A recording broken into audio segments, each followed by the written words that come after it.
The 4 state tests your children are required to take in high school could soon become history. The Senate passed a bill that would get rid of those tests.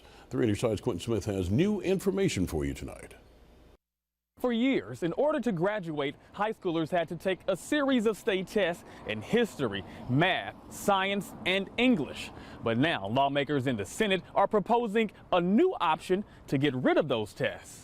Our educators are really spending a lot of time preparing our students to take those assessments. That time of the year is very stressful, and that time could be spent on other curriculum that comes up. Erica Jones is the president of the Mississippi Association of Educators, but she's also a parent and knows all too well what it's like gearing up for state testing. I know for me, my son is a sophomore this year, and he's preparing to take 3 state assessments. Jones says they spend months focusing, studying, and preparing to take the big test, which can be demanding.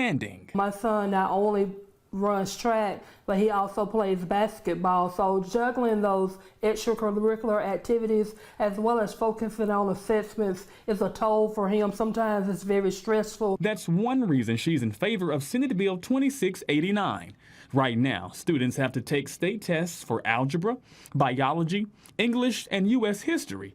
However, under this bill, all 4 tests would be eliminated. If the bill becomes law, it'll be a relief not only from our students, but our educators as well. When it comes to the alternative, senators are proposing replacing the state test with the ACT or ACT Work Keys assessment. The ACT is recognized by colleges and universities throughout not only Mississippi, but throughout the United States, whereas those 4 state-mandated assessments may not be recognized. While Jones does believe this is a move in the right direction, she's also not opposed to seeing one other alternative. I have explored some project-based learning. I know a couple other states do that. For example, students are assigned a project of their choice.